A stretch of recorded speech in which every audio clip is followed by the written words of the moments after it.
Tidak mungkin kita berani menampak cowok. Tidak mungkin kan?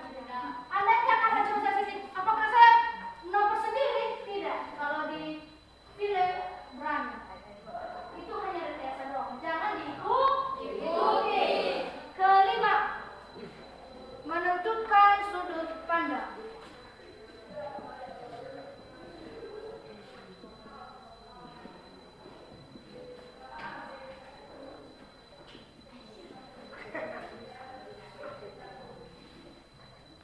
Oke, di sini menentukan sudut pandang ini posisi pengarang. Posisi pengarang maksudnya contohnya di hari. Bagaimana posisi waktu menceritakan atau membuat cerita itu? Apakah posisinya berdiri? Apakah posisinya santai? Apakah posisinya itu lagi melayang atau menghayal? Tentu kita membuat cerita, tentu harus menghayal dulu. Harus di luar kepala. Karena kalau kita pakai melalui buku tentang kehidupan lain, itu tidak akan memungkinkan membuat sebuah cerita. Kalau melalui otak atau melalui khayalan sendiri, apalagi ketika dalam mimpi, pasti dalam mimpi itu berjalan padahal kita nggak tahu itu mimpi. Baru nanti bangunnya pagi hari baru berkata, oh cuma mimpi. Baru nanti ketika kita ambil sebuah buku, di situ kita, oh tadi semalam saya mimpi tadi ini. Saya harus membuat cerita ini.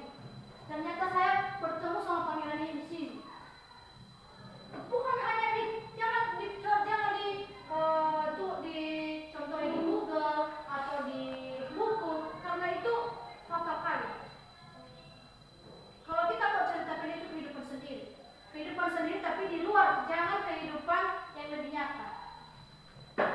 Jangan kehidupan yang kita rasakan ketika ada masalah di rumah.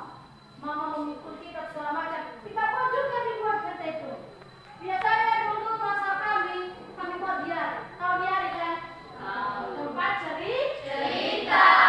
Itu tempat cerita yang paling tempat curhatan. Di masa-masa SMP ini pernah kami melakukan seperti itu buat diari. Karena di HP kan tidak ada yang namanya WhatsApp. Tidak ada WhatsApp. Biasanya kan kami buku diari, saya buat buku diari. Di situ kami menceritakan kehidupan kami dari pagi begini. Tetapi di buku diari itu juga kehidupan kita sendiri sesuai kenyataan. Tetapi kalau kita mau cerita, jangan menjadi kenyataan. Cuma cerita di luar kehidupan kita. Karena itu nanti membuat nama kita tidak baik. Contohnya, kita di luar sana ada yang namanya kawin. Tidak mungkin kan ketika sudah nikah sama cowok itu kita buat cerita kita dia istrinya tadi, tidak mungkin kan kita buat yang lain. Lama-lama itu nantinya jika udah bagus cerita kita itu bisa kita cetak sebuah satu buku itu jika kita mencetaknya bisa kita dapat hasil lebih dari 2 juta. Biasanya itu di novel. Pasti di cerita novel banyak yang membuat cerita kita lebih indah, lebih bagus. Sering membaca tentang novel? Sering. Berarti tidak asing lagi lah tentang cerita pendek ini. Sering kita dengar, sering kita pahami, dan sering kita baca. Keenam, menulis cerpen dengan ciri khas sendiri.